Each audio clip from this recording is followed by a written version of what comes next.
Good morning students. हमारा जो इस लेक्चर में चल रहा है वो चल रहा है गाउस नियम एवं उसके अनुप्रयोग। बेहद इंपॉर्टेंट, बेहद आसान टॉपिक है जो कि माध्यमिक शिक्षा बोर्ड का बहुत वेरी मोस्ट टॉपिक है। आप मेरी तरफ से इस टॉपिक पर वेरी मोस्ट लिख लीजिएगा। 101% माध्यमिक शिक्षा बोर्ड में ये 4 नंबर का इसमें से क्वेश्चन पूछा जाएगा। ब्लूप्रिंट के आधार पर पेपर बनता है और उसी के आधार पर मैं आपसे बोल चुका हूं कि 101% 4 नंबर का क्वेश्चन आएगा, बेहद आसान। तो आज इस चैप्टर के अंतर्गत मेरा लेक्चर नंबर 2 स्टार्ट हो रहा है। तो लेक्चर नंबर 1 में मैंने क्या क्या पढ़ाया था वो मैं आपको बता दूं। उसमें मैंने आपको विद्युत फ्लक्स के बारे में बताया, इसकी डेफिनेशन लिखाई और इसका सूत्र मैंने आपको ड्राइव करवा दिया गया था और वो आ गया था फाई बराबर ई वेक्टर डॉट ए वेक्टर। ठीक है ना, ये आपने पढ़ लिया था, यहां तक कोई डाउट वाली बात नहीं है। अब इसको समझने से पहले एक बात समझी जाए, जरा हम इस पर चर्चा करें। तो देखो बेटा, यहां पर विद्युत क्षेत्र और क्षेत्रफल सदिश एक समान लिए गए हैं। पर्पज मतलब मीन्स इसका क्या हुआ? इसका मीन्स ये हुआ कि जब मैंने इस सूत्र को ड्राइव किया था वहां विद्युत क्षेत्र कैसा था? एक समान था। क्षेत्रफल कैसा था? एक सिमेट्रिकल, मतलब एक सतत था पृष्ठ उसका। ठीक है ना, असतत नहीं था। उसके लिए मैंने विद्युत फ्लक्स ड्राइव किया था तो वो फॉर्मूला मेरा ये आया। ठीक, तो अब हम बात करने वाले हैं एक इंपॉर्टेंट नोट यहां पर। यदि आपका पृष्ठ एक समान ना हो, असतत हो, ठीक है ना, और विद्युत क्षेत्र भी एक समान ना हो, तो उस कंडीशन में मैं फाई की वैल्यू कैसे निकालूंगा? तो देखो बेटा, इंपॉर्टेंट नोट, यदि विद्युत क्षेत्र एक समान ना हो या पृष्ठ असतत हो, असतत हो, राइट? तो देखो भैया कैसे बनाएं असतत पृष्ठ को। ये हो गया, ठीक है ना।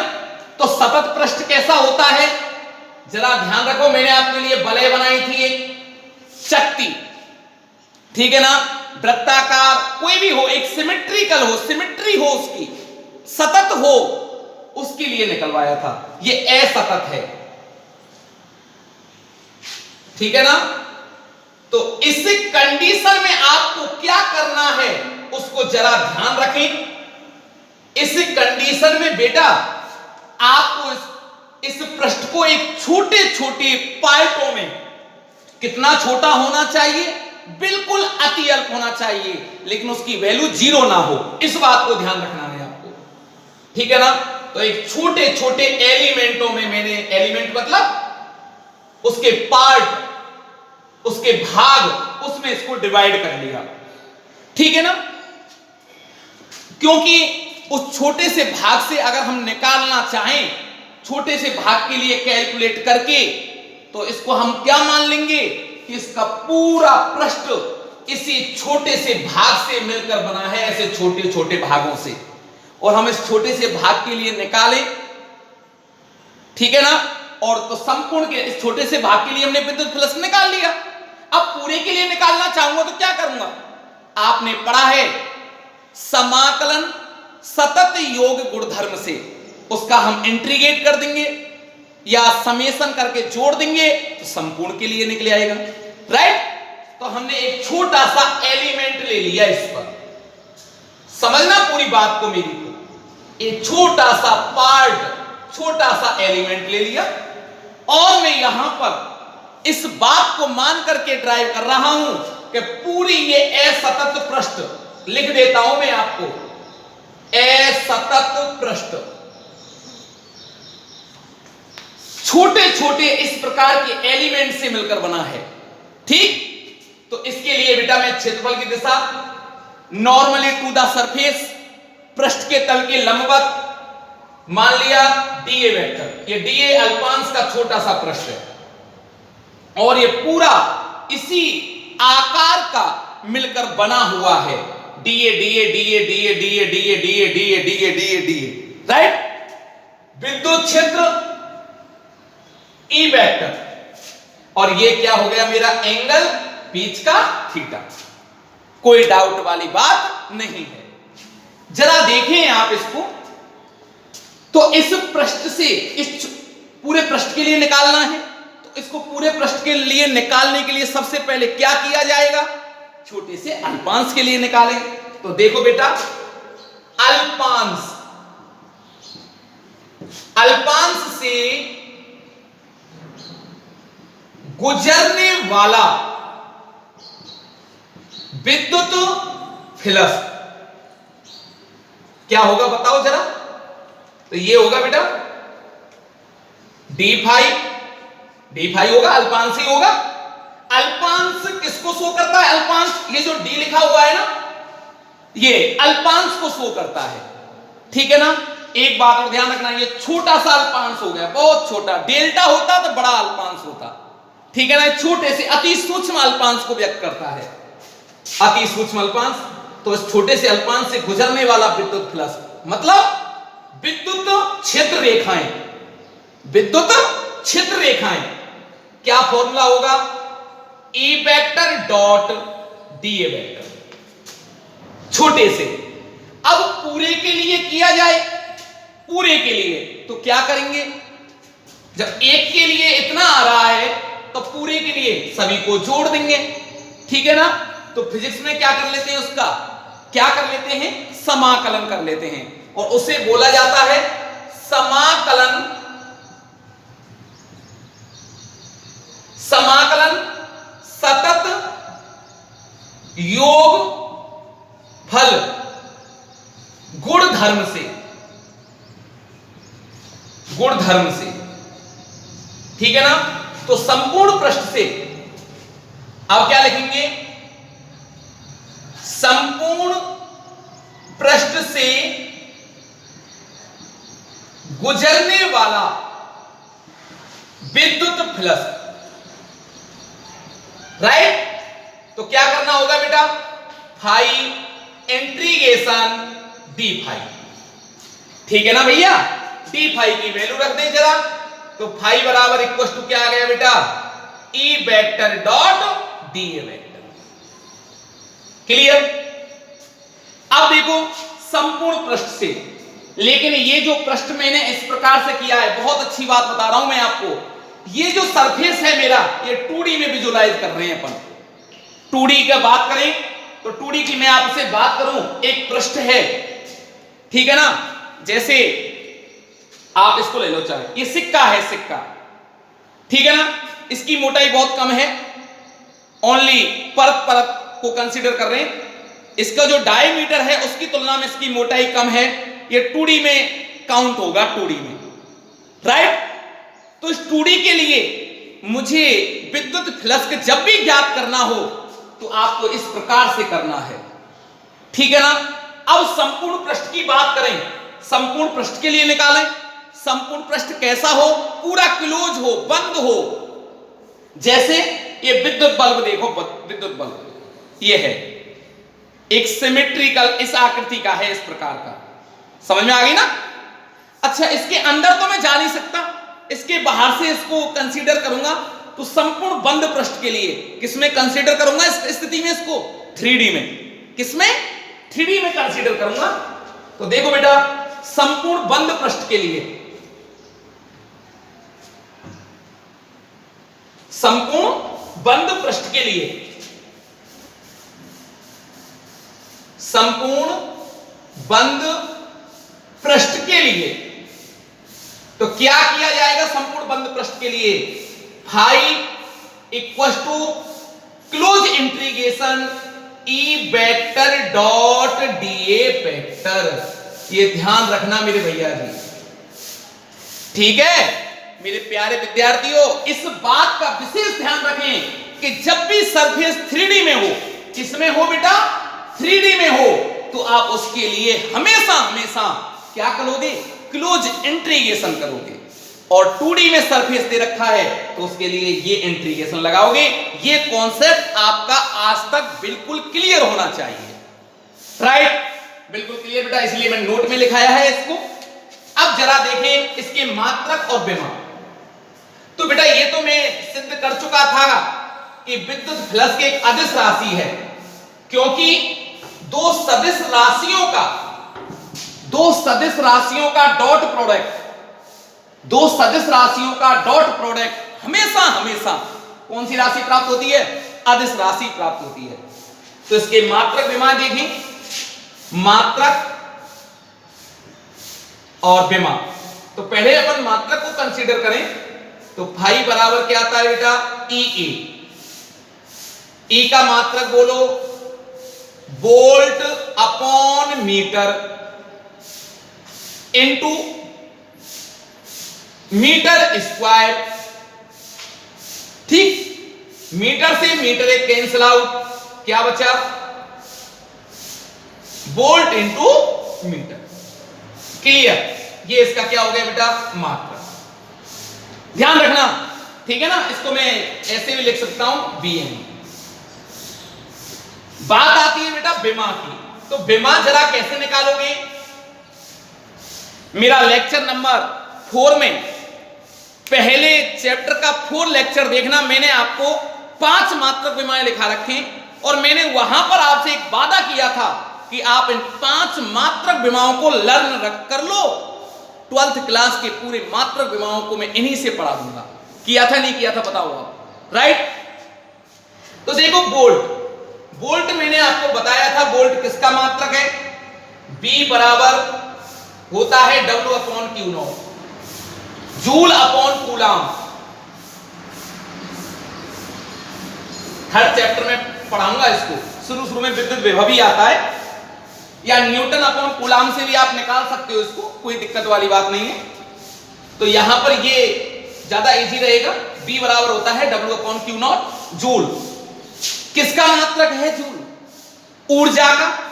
तो ऊर्जा की विमा देखें, M1 L2 T-2, ठीक है ना, अपॉन आवेश A1 T1, मीटर L1। इसको सॉल्व कर लीजिएगा, बड़ा ब्रैकेट M1, राइट, ये किसका निकाला है मैंने, B का, जूल अपॉन कूलाम, मीटर ये हो गया, ठीक है ना। L क्या हो गया, L3, L2 और L1 L3, T-3, ये ऊपर गया माइनस का और ये माइनस हुआ, और बड़े ब्रैकेट में बंद कर देते हैं, कभी भी कोमा नहीं लगाते, ध्यान रखना, कैपिटल लेटर में लिखते हैं MLT। अतिरिक्त कोई राशि होती है, 7 हमारी मूल राशियां होती हैं, उन्हीं के आधार पर हम विमीय सूत्र ड्राइव करते हैं, बनाते हैं, ठीक है ना। चलो इसको आप नोट कर लीजिएगा। इसके बाद हम एक फर्स्ट क्लास न्यूमेरिकल हैं आपके, उदाहरण एग्जांपल नंबर 1, 2, 3, वो अभी कराते हैं, ये नोट करें जरा।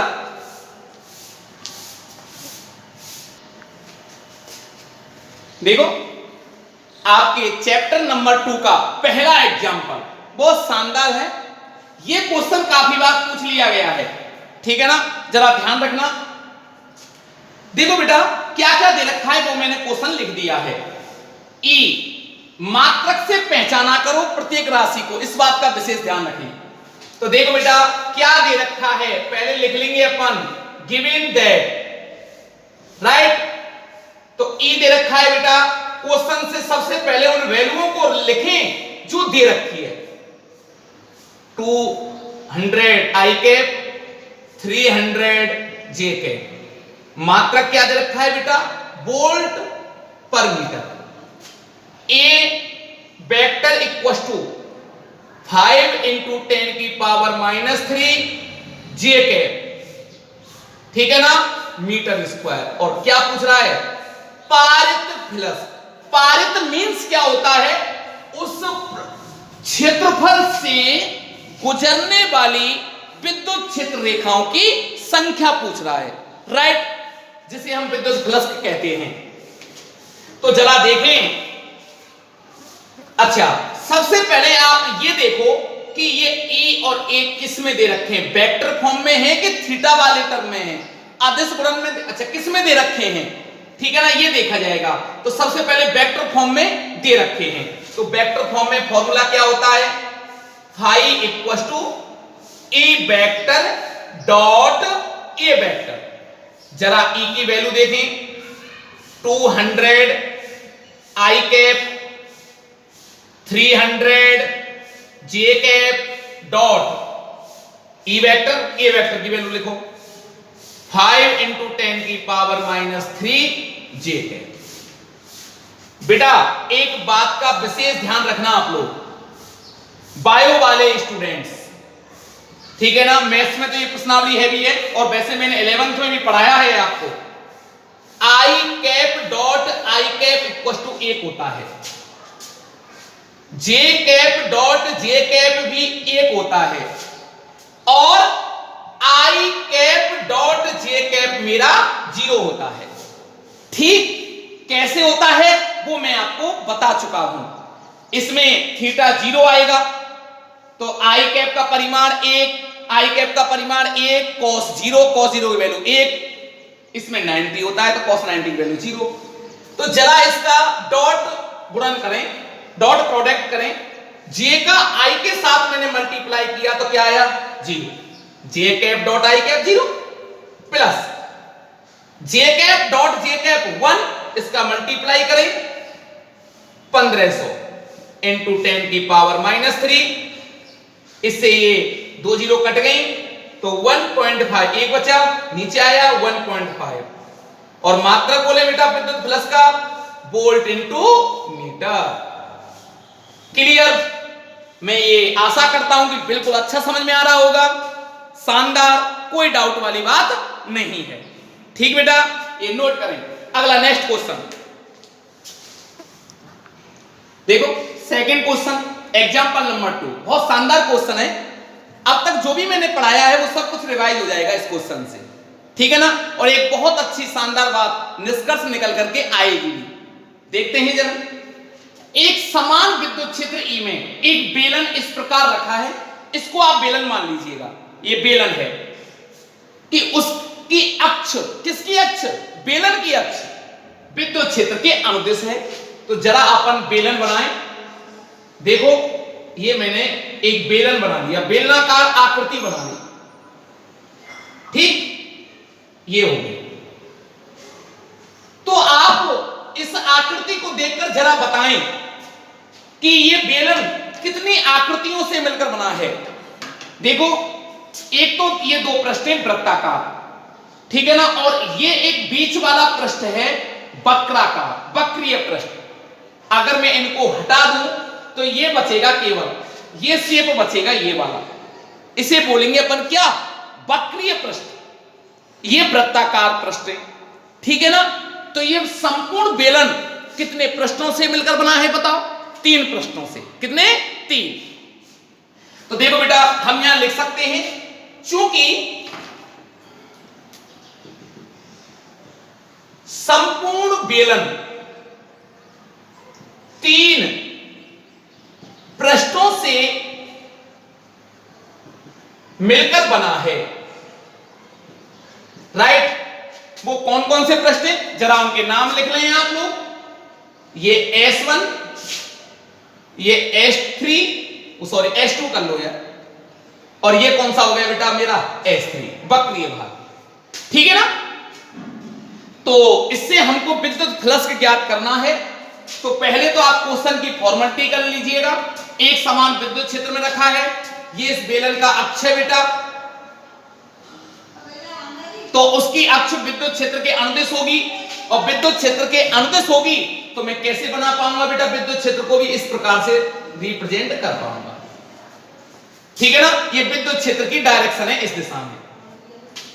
अब इन पर मुझे क्षेत्रफल की भी डायरेक्शन दर्शानी है। एक बात जरा ध्यान रखना कि यहां पर त्रिज्या नहीं दे रखी है। क्या नहीं दे रखी है? त्रिज्या। तो इस पृष्ठ का भी, अच्छा, ये पृष्ठ और ये पृष्ठ का क्षेत्रफल कैसा होगा? एक समान होगा। तो मैं मान लेता हूं इस पृष्ठ का क्षेत्रफल क्या है बेटा? ए है। चाहे एस ले लो, ठीक है ना, एस ले लो। जो इसका क्षेत्रफल है वही क्षेत्रफल इस वाले पृष्ठ का होगा। एक बात ध्यान रखना, बहुत से आपको टीचर्स ये पढ़ाएंगे ई वेक्टर डॉट ए वेक्टर, और ये भी पढ़ाएंगे आपको ई वेक्टर डॉट एस वेक्टर। आपको डाउट में नहीं आना है, दोनों बात एक ही है। एरिया को आप ए से भी रिप्रेजेंट कर सकते हो और एस से भी रिप्रेजेंट कर सकते हो, कोई डाउट वाली बात नहीं है। इस बात का विशेष ध्यान रखिए। तो जरा आप देखें, हाँ देखिए, संपूर्ण बेलन 3 प्रश्नों से मिलकर बना है, क्लियर कर दिया। अब मुझे देखो क्षेत्रफल की डायरेक्शन दर्शानी है। तो मैंने क्या बताया था कि डायरेक्शन जो भी क्षेत्रफल की जब भी दिशा निकालें वो कैसे होती है? पृष्ठ के तल के लंबवत बाहर की ओर, ठीक है ना। और ये बाहर की ओर किसके ऊपर डिपेंड करती है? ऑब्जर्वर के ऊपर, क्योंकि पृष्ठ मेरा बंद है, ठीक है ना, सभी दिशाओं से। तो ऑब्जर्वर इसके अंदर तो हो नहीं सकता, ऑब्जर्व होगा तो कहां होगा? बाहर होगा, राइट। तो नॉर्मली टू द सरफेस होती है, नॉर्मल टू द सरफेस। तो नॉर्मल टू द सरफेस कैसे होगी? इस पृष्ठ की बात करें S1 की, इधर होगी बेटा, तो ये लिख दिया मैंने S1, ठीक है ना। और विद्युत क्षेत्र की दिशा ये बता ही रहा है, वो ई वेक्टर। जरा इस वाले वक्र वाले भाग की बात करें, कैसे होगी बेटा? ऊपर की ओर होगी। कैसे निकालेंगे? S3, ठीक है ना। अच्छा, और इस वाले में बात करें क्या होगी बेटा? E vector. विद्युत क्षेत्र की डायरेक्शन तो यहां पर भी ऐसे हमेशा, यहां पर जरा देखें, यहां क्या होगी बेटा? इस पर पहले सबसे पहले अपन छोटा सा अल्पांश लेके बात करेंगे। तो ये क्या लिख दें अपन? ds वेक्टर, और विद्युत क्षेत्र की डायरेक्शन इधर है। यहां पर क्या लिख दें? छोटा सा अल्पांश ds वेक्टर, और यहां पर भी क्या लिख दें आप? ds vector. अल्पांश के लिए कर रहे हैं, ठीक है ना। ये छोटा सा अल्पांश, इसको भी मैं छोटे से अल्पांश से मिलकर बना हुआ मान लूं। सबसे पहले आप जब भी ड्राइव करोगे तो छोटा सा अल्पांश लेकर के ड्राइव करोगे। तो इस जो वृत्ताकार भाग है इस पर मैंने छोटा सा अल्पांश लिया। तो उस अल्पांश की दिशा कैसे होती है? नॉर्मल टू द सरफेस, पृष्ठ के तल के लंबवत बाहर की ओर। बाहर की ओर क्यों बोलेंगे? क्योंकि यहां पर ऑब्जर्वर बाहर ही होगा, ठीक है ना। ये ऑब्जर्वर मैं बना देता हूं, यहां पर मेरा ऑब्जर्वर किधर है? इधर है, क्यों? अंदर तो हो नहीं सकता। यहां पर ऑब्जर्वर कहां पर है? ऊपर है। नीचे की बात करूंगा तो ऑब्जर्वर कहां होगा? नीचे होगा, राइट। कोई डाउट वाली बात नहीं है। तो संपूर्ण बेलन से, संपूर्ण बेलन से निर्गत फ्लक्स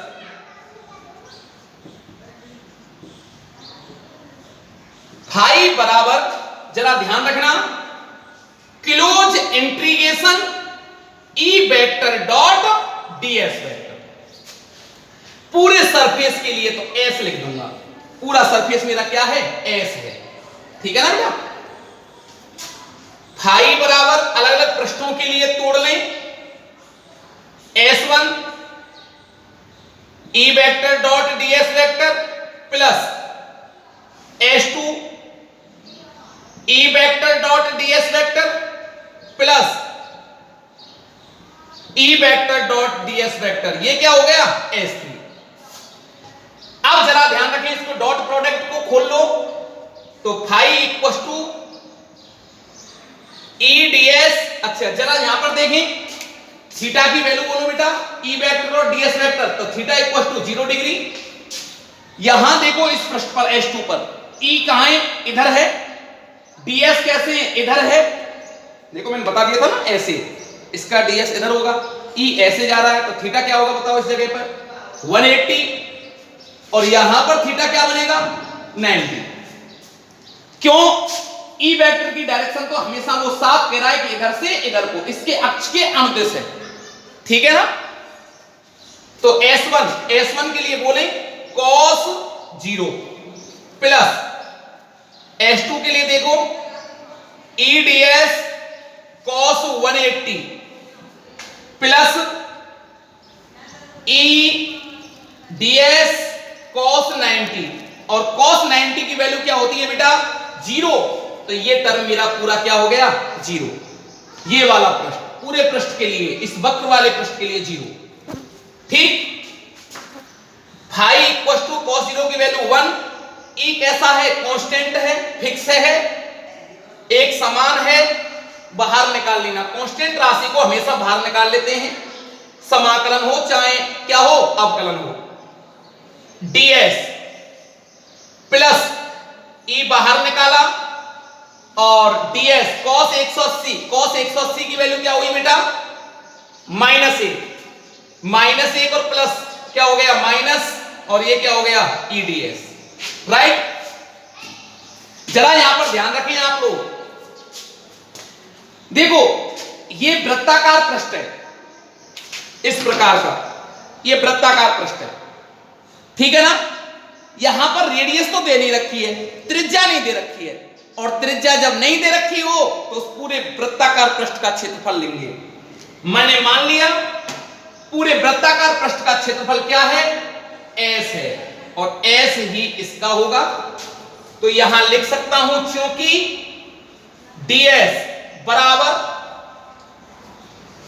वृत्ताकार पृष्ठ का क्षेत्रफल, क्या लिख दूंगा बेटा? S। तो फाई इक्वल टू ds की वैल्यू S माइनस ES, और ये तो बेटा 0 हो ही गया, प्लस 0, ये कैंसिल आउट, तो फाई बराबर हो गया 0। तो बेटा ये सिद्ध हो गया कि इस बेलन से गुजरने वाला नेट फ्लक्स क्या होगा? मेरा 0 होगा। ठीक है ना, ये बिल्कुल क्लियर हो गया होगा, कोई डाउट नहीं है। एक बात और रिपीट करा देता हूं, पूरा बेलन मेरा 3 पृष्ठों से मिलकर बना है, 2 वृत्ताकार पृष्ठ और एक वक्राकार पृष्ठ। विद्युत क्षेत्र जो है वो इस अक्ष के अनुदिश है, राइट। विद्युत क्षेत्र की दिशा इस प्रकार है, और पृष्ठ की दिशा हमेशा ऑब्जर्वर के ऊपर डिपेंड करती है। अगर बंद पृष्ठ है तो ऑब्जर्वर हमेशा कहां होगा? बाहर होगा। और जो डायरेक्शन होती है वो कैसे होती है? नॉर्मल टू द सरफेस, हमेशा पृष्ठ के तल के लंबवत होती है, राइट। कोई डाउट वाली बात नहीं है। ये 3 पृष्ठों से मिलकर बना है, S1, S2 और S3। तो संपूर्ण बेलन से निर्गत प्लस क्लोज इंटीग्रेशन कर लिया। अब एक एक पृष्ठ के लिए खोल लिया, ये 2 वृत्ताकार पृष्ठों के लिए, तीसरा वक्राकार पृष्ठ के लिए। इस पर 90 बन रहा है थीटा, इस पर 0 बनेगा क्योंकि एक डायरेक्शन में है, ये विपरीत डायरेक्शन में है, इसलिए 180 बनेगा। इनकी वैल्यू पुट करी, ये आ गया। त्रिज्या दे नहीं रखी है, त्रिज्या नहीं दे रखी है तो क्षेत्रफल ये आ गया। ds का क्या हो गया? S। त्रिज्या दे रखी होती तो पाई r² लिखता मैं, राइट। कोई डाउट वाली बात नहीं है। सबसे पहले कोई भी बात करते हैं तो छोटा सा अल्पांश लेकर के करते हैं। इस पर अल्पांश लिया ds वेक्टर, इस पर भी अल्पांश लिया ds वेक्टर, फिर पूरे के लिए इंटीग्रेट कर दिया, आंसर आ गया। ठीक है ना, ये 0। अब जरा एक बात और ध्यान से समझें, जो हमने इससे निष्कर्ष निकाला है वो क्या है? बहुत वेरी वेरी मोस्ट, बेहद इंपॉर्टेंट नोट। नंबर 1 कि बेटा जब थीटा का मान, ध्यान रखना, 0 और 90 से कम हो, ठीक है ना, इसका मीन्स समझो कि इफ थीटा का वैल्यू जो है वो 0 से अधिक है और 90 के या तो बराबर होगी या 90 से कम होगी, उस कंडीशन में मेरा विद्युत फ्लक्स जो आता है वो ये आता है ES। कैसा? पॉजिटिव। ठीक है ना। इसका मीन्स क्या हुआ? इसका मतलब क्या हुआ कि हमेशा जब पॉजिटिव हो तो विद्युत बल रेखाएं हमेशा निकलेंगी, आउटवर्ड होगा हमेशा। ठीक है ना, बाहर की ओर विद्युत बल रेखाएं 100% निकलेंगी इस कंडीशन में। ठीक है ना, तो हमेशा हमेशा विद्युत क्षेत्र रेखाएं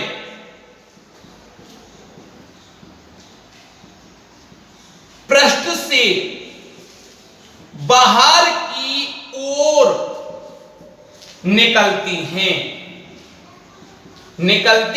हैं और ऐसा विद्युत फ्लक्स कैसा होता है? पॉजिटिव होता है और इसे शॉर्ट में कहते हैं क्या? आउटवर्ड, मतलब निर्गत फ्लक्स। निर्गत फ्लक्स, ये ध्यान रखना, वेरी वेरी मोस्ट वाला, ठीक है ना। नंबर 2 देखो, यदि थीटा की वैल्यू कैसी हो?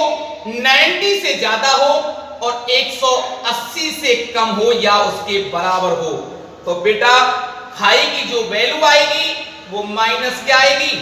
ES या EA लिख लो, कोई प्रभाव नहीं पड़ता। इस कंडीशन में क्या होगा? हमेशा विद्युत फ्लक्स, या पहले तो यूं लिख लो, विद्युत फ्लक्स शॉर्ट में लिख दो, या यूं लिख लो आप, विद्युत क्षेत्र रेखाएं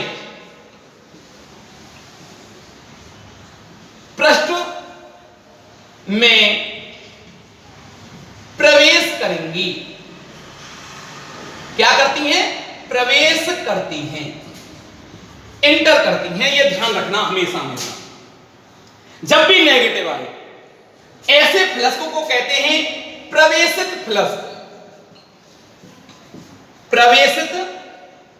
फ्लक्स। ये ध्यान रखना भैया। तीसरी पॉइंट जो कंपटीशन एग्जामों में बहुत ज्यादा पूछा जाता है वो क्या है? Third case. देखो, अभी हमने इसके बारे में पढ़ा था आपके सामने। इसका मतलब क्या था? इसमें जितनी विद्युत बल रेखाएं, जैसे यहां में एक प्रवेश करी तो एक ही बाहर निकल गई ना, तो नेट फ्लक्स क्या होता है? जीरो कब होगा? ये जरा ध्यान रखें। क्वेश्चन कैसे आता है एग्जाम में? क्या इसके अंदर जितनी देखो, ये बंद पृष्ठ है, बंद पृष्ठ के अंदर जितनी विद्युत बल रेखाएं प्रवेश कर रही हैं उतनी बाहर निकल जाएं, तो बताओ उस पृष्ठ के अंदर आवेश उपस्थित है? तो आप क्या कहोगे? सर 100% आवेश उपस्थित है, 100%। बोलो सर कैसे? देखो, ये पृष्ठ है, ठीक है ना, ये देखो, इसमें जितनी विद्युत बल रेखाएं प्रवेश कर रही हैं, जैसे इसमें 2 प्रवेश कर रही हैं, 2 ही बाहर निकल गई, तो क्या इसके अंदर आवेश उपस्थित है? बिल्कुल है।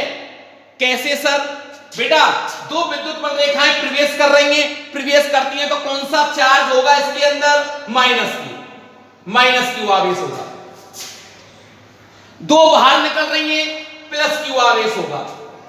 आवेश तो उपस्थित है, लेकिन आवेशों का बीजगणितीय योग 0 होगा। यह ध्यान रखना, आवेशों का बीजगणितीय योग क्या होगा? 0 होगा। इस बात को विशेष ध्यान रखना है आपको। आवेश उपस्थित है, यूं मत कह देना कि आवेश अनुपस्थित है, एब्सेंट है, गलत बात। आवेश तो उपस्थित है, लेकिन आवेशों का बीजगणितीय योग 0 है, ठीक है ना। तो इस लाइन को मैं आपके सामने और नोट करा देता हूं, जरा इसको ध्यान रखें। हाँ देखें, तीसरा पॉइंट ये लिख दिया मैंने, यदि पृष्ठ बंद है और उसमें जितनी विद्युत क्षेत्र रेखाएं प्रवेश करती हैं उतनी ही बाहर निकल जाएं, तो उस पृष्ठ से निर्गत फ्लक्स क्या होगा? हमेशा 0 होगा, राइट। तो देखो, ये मैंने क्लियर कर दिया। आवेश उपस्थित है, लेकिन आवेशों का बीजगणितीय योग क्या होता है? 0 होता है, ठीक है ना। तो इस लाइन को नोट कर ले और एग्जाम्पल नंबर 3 देखें। एग्जाम्पल नंबर 3, एग्जाम्पल नंबर 3 बहुत शानदार क्वेश्चन है और माध्यमिक शिक्षा बोर्ड ने काफी बार इस क्वेश्चन को पूछा है, ठीक है ना। बहुत बड़ा खतरा है इस क्वेश्चन के अंतर्गत, लग बहुत इजी रहा है, ठीक है ना। तो जरा देखें इसको। एक 5 सेंटीमीटर त्रिज्या की एक शीट है, शीट त्रिज्या है, तो जरा समझें, वृत्ताकार शीट होगी, जब त्रिज्या दे रखी है उसकी, एक समान विद्युत क्षेत्र में रखी है, तो देखो बेटा, एक समान विद्युत क्षेत्र बनाए पहले जरा। उसमें एक वृत्ताकार शीट है, तो पहले शीट बना लीजिएगा। ये शीट हो गई, ये इसका तल हो गया बेटा। एक समान विद्युत क्षेत्र ये दे रखा है, ठीक है ना, एक समान विद्युत क्षेत्र ई वेक्टर, ई वेक्टर। इसमें हम जान चुके हैं कि क्षेत्रफल की दिशा हमेशा हमेशा always normal to the surface होती है, हमेशा पृष्ठ के तल के लंबवत होती है। तो ये क्षेत्रफल हो गया ए वेक्टर, राइट। अच्छा, अब वो क्वेश्चन में क्या कह रहा है उसे देखें आप। इसकी रेडियस दे रखी है कितनी, आर, 5 सेंटीमीटर। एक समान विद्युत क्षेत्र में इतने में रखी है। उसका तल, तल कौन सा होता है बेटा, ये वाला, ये तल है इसका, ठीक है ना, ये तल है इसका। विद्युत क्षेत्र से 30 डिग्री का कोण बनाता है तल। तो भैया इसको ध्यान से समझे, ये तल हो गया, ये विद्युत क्षेत्र से ये एंगल बन रहा है 30 डिग्री, ये वाला, ठीक है ना। और इसको ढंग से, ये विद्युत क्षेत्र, ये क्षेत्रफल और ये शीट है हमारी। तो ये विद्युत क्षेत्र वाला कौन सी लाइन होगी हमारी, ये वाली। तो ये जो एंगल बन रहा है वो कितने डिग्री का है, ये 30 डिग्री का है, तल वाला। अच्छा, लेकिन हम जब भी विद्युत फ्लक्स की डेफिनेशन पढ़ते हैं तो उसमें तो थीटा ये लिया जाता है ई और ए के बीच का, ये थीटा लेते हैं, ठीक है ना। ये पूरा एंगल कितने डिग्री का होगा, ये 90 का होता है, ठीक है ना। तो अपन को इस क्वेश्चन को पढ़ने से पहले आपको क्वेश्चन की लैंग्वेज समझनी होगी, भाषा समझनी होगी, उसके बाद क्वेश्चन समझ में आएगा आपके में। तो यहां पर इसको अंडरलाइन कर लें कि उसका तल किसका, शीट का, विद्युत क्षेत्र से 30 डिग्री का कोण बनाता है। तो ये विद्युत क्षेत्र वाली लाइन हो गई, ये वाली, और ये यहां पर 30 डिग्री का कोण ये बन रहा है, ठीक है ना बेटा। तो जरा देखें, पहले थीटा निकालें। तो थीटा कैसे निकालोगे, क्षेत्रफल से कितना तल बनाता है, 90 डिग्री का। तो 90 - 30 बराबर 60 डिग्री। अब आसान हो गया क्वेश्चन। तो फाई बराबर होता है ई ए कॉस थीटा। तो फाई बराबर ई, क्षेत्रफल दे रखा है, वृत्ताकार शीट है, पाई आर स्क्वायर, राइट, और कॉस 60। तो फाई इक्वल टू ई की वैल्यू जमाएं, 5 × 10 की पावर 5, पाई की वैल्यू 3.14, आर की वैल्यू 5 × 10 की पावर -2। मीटर में बदलना होगा ना इसको, तो सेंटीमीटर में मीटर में बदलते हैं तो 10 की पावर -2 मल्टीप्लाई एक बार और 5 × 10 की पावर -2 इंटू cos 60 की वैल्यू 1/2। तो इसको मैं सॉल्व करता हूं तो 1.96 × 10 की power 3 volt into metre. Clear हो गया होगा, ठीक है ना, कोई डाउट वाली बात नहीं है। इसको जरा नोट कर लें बेटा। आज तक इतना ही काफी। Thank you.